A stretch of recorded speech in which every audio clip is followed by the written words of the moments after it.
on va devant l'éléphant. Il faut prendre l'éléphant seul. J'arrive.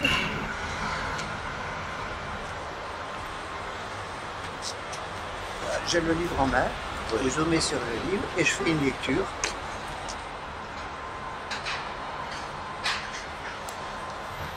Chapitre 11. La principale caractéristique physique des éléphants est leur trompe, appelée aussi proboscis en langage savant. Il s'agit d'un organe nasal ayant de multiples fonctions. Pour commencer, celle de la respiration. Si la trompe est obstruée, l'animal, comme l'homme d'ailleurs, finit par mourir par asphyxie. Le bouche à bouche, d'autre part, ne pouvant être pratiqué chez ce type de mammifère à cause de l'orifice buccal trop petit.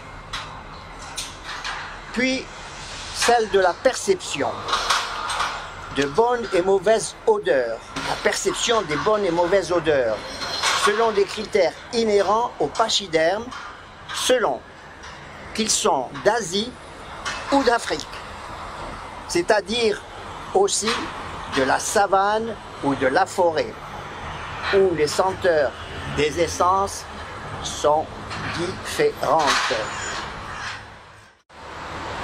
Elle avait saisi intuitivement qu'elle se trouvait en présence d'un modèle de tuyauterie dont le filetage universel autorisait tous les raccordements sans qu'il soit nécessaire de recourir à ces indispensables adaptateurs sans lesquels on ne peut pas vivre dans la vie moderne.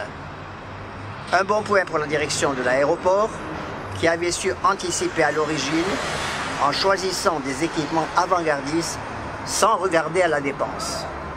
Comme on avait fini par accepter, par la force des choses, ces lances à incendie révolutionnaires dans leur conception à l'époque, on finirait bien un jour par admettre le principe des nouvelles pistes qui faisaient l'objet aujourd'hui de la grève du personnel navigant.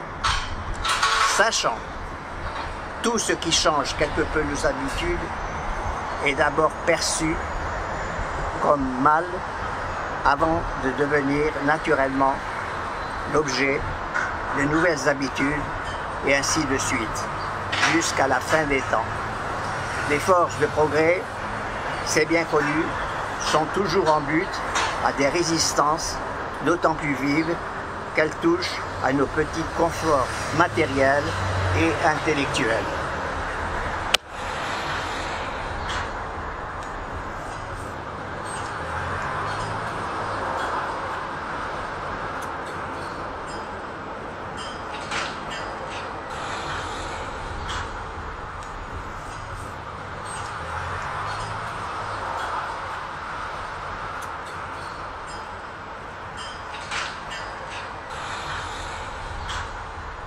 Sur les gens-là, ça peut être